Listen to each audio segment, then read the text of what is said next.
क्या आप जानते हैं कि आप जो रोज़ाना ब्रेड खाते हैं, वह आपके स्वास्थ्य को अनजाने में प्रभावित कर रही हो? आज हम उस ब्रेड पर करीब से नज़र डालेंगे, जो आप खरीदते हैं, और जानेंगे कि कैसे बेहतर विकल्प चुने जा सकते हैं। अगर आप नए हैं, तो स्वागत है। आप देख रहे हैं गोल्डन वाइटैलिटी, जहां हम सरल और काम के टिप्स शेयर करते हैं, ताकि आप हर दिन स्वस्थ रह सकें। अगर यह वीडियो मददगार लगे तो सब्सक्राइब और बेल आइकन को जरूर दबाएं ताकि आप अगली वीडियो मिस न करें। आइए जानते हैं वह ब्रेड जिसे आप पाते हैं क्यों हो सकता है स्वास्थ्य के लिए उतना अच्छा न हो। ब्रेड सदियों से हमारी जिंदगी का हिस्सा है। बाइबल में भी इसका जिक्र है और कई स्वास्थ्य विशेषज्ञ इसे अच्छा बताते हैं। लेकिन क्या आपने कभी सोचा है कि क्या हर ब्रेड सच में स्वस्थ है? सच्चाई यह है कि हर ब्रेड समान नहीं होती। कुछ प्रकार के ब्रेड अनजाने में आपके स्वास्थ्य को प्रभावित कर सकते हैं। दरअसल बहुत सी दुकानों में मिलने वाली ब्रेड, खासकर बड़ी मात्रा में बनी ब्रेड, ऐसे इंग्रेडिएंट्स से बनी होती है जो आपके पाचन तंत्र को परेशान कर सकते हैं। ये ब्रेड निम्न स्तरीय सूजन पैदा कर सकती है, जिससे आप असहज महसूस कर सकते हैं और पोषक तत्वों का अवशोषण भी प्रभावित हो सकता है। इसके अलावा ये ब्रेड भारी रूप से प्रोसेस्ड फ्लोर से बनाई जाती है, जिससे फाइबर, विटामिन और खनिज खत्म हो जाते हैं। नतीजा ज्यादा कैलोरी, कम पोषण और वजन बढ़ना बिना पता चले। साथ ही यह खून में शुगर को तेजी से बढ़ा और गिराकर ब्लड शुगर स्पाइक क्रैश का कारण बनती है, जिससे शरीर पर तनाव बढ़ता है और धीरे धीरे डायबिटीज का खतरा भी बढ़ने लगता है। अब बात करते हैं ग्लूटेन की। ग्लूटेन वह प्रोटीन है जो गेहूं में मिलता है और ब्रेड को चबाने की बनावट देता है। लेकिन हमारी बॉडी ग्लूटेन को हमेशा अच्छी तरह पचा नहीं पाती। यह कुछ ऐसा मेहमान है जो खाने में शामिल तो होता है, लेकिन फिट नहीं बैठता। और आधुनिक समय में हमारे दादा दादी के मुकाबले वर्तमान ब्रेड में ग्लूटेन की मात्रा अधिक हुई है। यह अतिरिक्त ग्लूटेन आंतों में सूजन है, अन्य स्वास्थ्य समस्याएं और कुछ केसों में डिgestion हर्ट जैसे कंडीशंस को बढ़ा सकता है।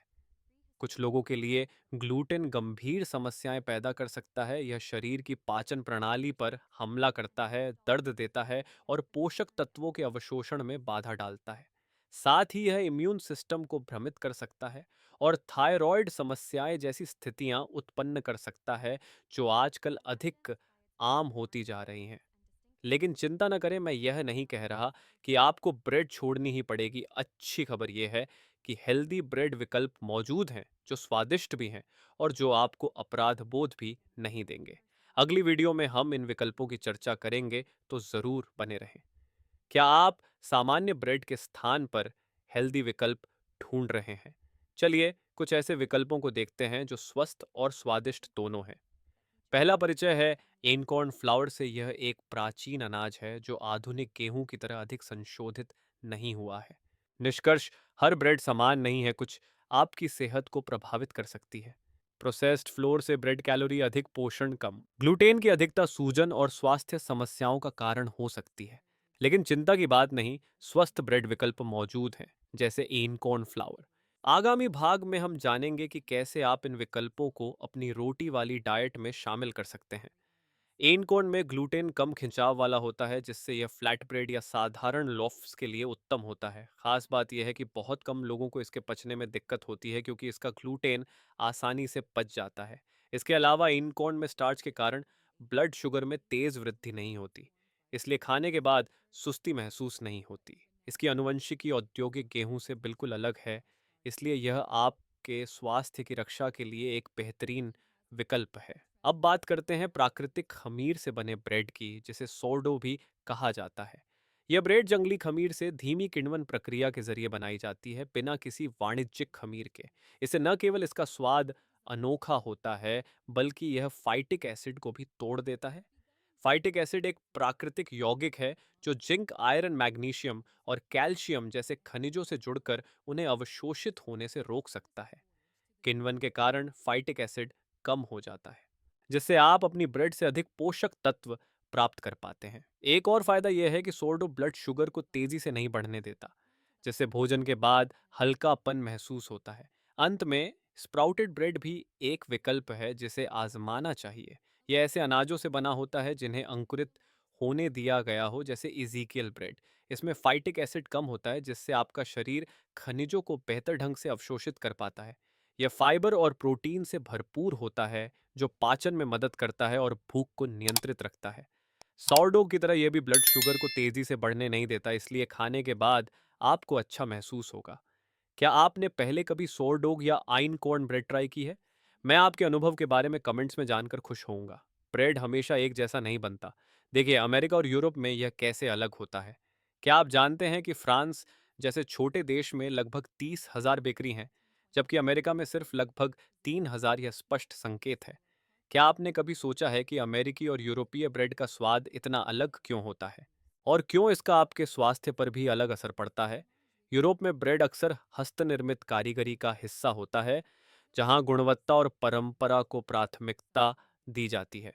लेकिन अमेरिका में स्थानीय बेकरी से ताज़ा ब्रेड मिलना मुश्किल होता है। अधिकतर लोग ग्रोसरी स्टोर से खरीदते हैं, जो फैक्ट्री में बड़ी मात्रा में बनी ब्रेड होती है। अमेरिकी ब्रेड को जल्दी और सस्ते तरीके से तैयार किया जाता है, लेकिन इससे नुकसान भी होता है। अमेरिकी ब्रेड में अक्सर ब्रोमिनेटेड वेजिटेबल ऑयल या पोटेशियम ब्रोमेट जैसे एडिटिव्स शामिल होते हैं। ये यूरोप में प्रतिबंधित हैं, लेकिन वहाँ अभी भी उपयोग में हैं। इसके अलावा एडीए नामक फ्लोर व्हाइटनर भी इस्तेमाल होता है, जो ब्रेड को रंग में अच्छा बनाता है, लेकिन स्वास्थ्य के लिए अच्छा नहीं है। इसके विपरीत यूरोपीय ब्रेड जैसे क्लासिक फ्रेंच बैगेट ज़्यादातर साबुत गेहूं के आटे से हस्तनिर्मित होती है, जिसमें कम एडिटिव्स होते हैं, नेचुरल स्वाद बना रहता है और यह फाइबर से भरपूर होती है, जो पाचन के लिए बेहतर होती है। एक और चिंता है अमेरिकी गेहूं की खेती के तरीके को लेकर। यहाँ किसान कभी कभी कटाई से पहले गेहूं को सुखाने के लिए राउंड अप नामक ग्लाइफोसेट का उपयोग करते हैं। जबकि गेहूं जेनेटिकली मॉडिफाइड नहीं होता, फिर भी ग्लाइफोसेट के अवशेष आटे में पहुंच सकते हैं, जो स्वास्थ्य के लिए ठीक नहीं है।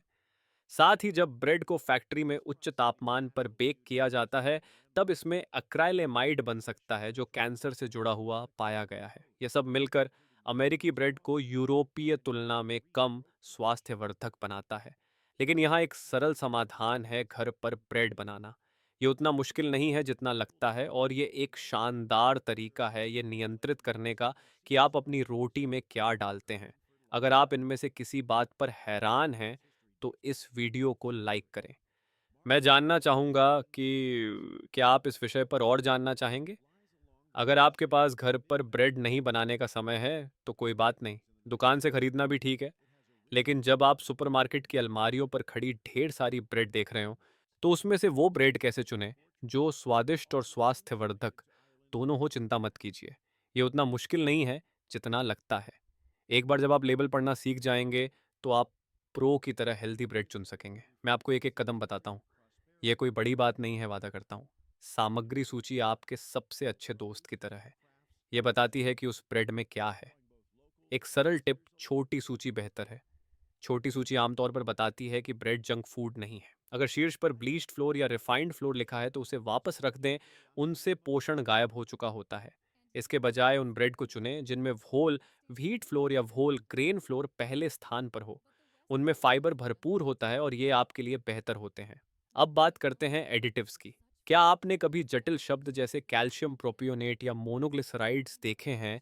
ये उस ब्रेड की ओर संकेत देते हैं जो अलमारी में लंबे समय तक टिक सके, पर आपके स्वास्थ्य को सराहा नहीं जा सकता। अगर लेबल पर केवल इमल्सिफायर या प्रिजर्वेटिव लिखा है, तो उसे छोड़ देना बेहतर है। शुगर पर भी नजर डालें। अगर शुगर कॉर्न सिरप या हनी सूची की शुरुआत में है, तो वह ब्रेड आपके सोच से ज्यादा मीठा हो सकता है। अब पोषण लेबल पर ध्यान दें। एक स्वस्थ स्लाइस के लिए 2-3 ग्राम फाइबर लक्ष्य रखें। स्वस्थ स्लाइस के 2 ग्राम से कम शुगर उपयुक्त रहती है। सोडियम का भी ख्याल रखें। स्लाइस में 200 मिलीग्राम से नीचे रखना दिल के लिए बेहतर रहेगा। यदि लेबल पर ग्लूटेन फ्री लिखा है, तो ज्यादा उत्साहित न हो। यह सुनिश्चित करें कि वह ब्रेड अभी भी होल ग्रेन से बनी है, न कि सिर्फ प्रोसेस्ड स्टार्च से। एक आखिरी बात: मार्केटिंग की बातें जैसे नेचुरल या ऑर्गेनिक सुंदर लगती हैं, लेकिन यहाँ भी भ्रम हो सकता है। एक ऑर्गेनिक ब्रेड में भी रिफाइंड फ्लोर और एडिटिव्स हो सकते हैं। हमेशा सामग्री सूची पर भरोसा करें, यह असली है। थोड़े अभ्यास से आप आसानी से स्वादिष्ट और पौष्टिक ब्रेड चुन पाएंगे। याद रखें, आपका स्वास्थ्य उन कुछ अतिरिक्त मिनटों लायक है जो लेबल पढ़ने में खर्च होंगे। ब्रेड दुश्मन नहीं है, मुद्दा यह है कि आप उसे कैसे चुनते हैं। इस वीडियो में हमने जाना कि बड़ी मात्रा में बनी ब्रेड, खासकर यूएस में रिफाइंड फ्लोर एडिटिव्स और ग्लूटेन जैसे घटकों के कारण छुपे जोखिम ला सकती है। लेकिन दूसरी ओर अच्छी ब्रेड जैसे होल ग्रेन या सोरडो आपके शरीर को पोषण दे सकती हैं और दीर्घकालिक स्वास्थ्य को सहारा दे सकती हैं। मेरी सलाह, फूड लेबल सावधानी से पढ़ना शुरू करें। कम सामग्री, पर्याप्त फाइबर और बिना अनावश्यक एडिटिव्स वाली ब्रेड चुनें। यदि संभव हो तो घर पर ब्रेड बनाना आजमाएं। ये उतना कठिन नहीं है और आप जान पाएंगे कि इसमें क्या डाला गया है। ब्रेड को सिर्फ पेट भरने वाला नहीं देखें, इसे आपके शरीर का ईंधन समझें। छोटे दैनिक बदलाव से आपका स्वास्थ्य सुधरता है।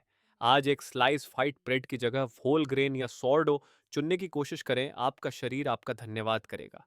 नहीं होने दें कि आपका नाश्ता आपको थका दे, बल्कि वह आपको शक्ति दे। अगर आपको यह वीडियो सहायक लगा हो तो लाइक, शेयर और गोल्डन वाइटलिटी को सब्सक्राइब जरूर करें। हम यहाँ विज्ञान आधारित स्वास्थ्य और न्यूट्रिशन टिप्स लेकर आते हैं, खासकर उन लोगों के लिए जो उम्र बढ़ने के साथ स्वस्थ और स्वतंत्र रहना चाहते हैं। खुशियों से भरे जिम्मेदार और स्वास्थ्यपूर्ण निर्णय लेने के लिए जरूर मिलते हैं अगली कड़ी में।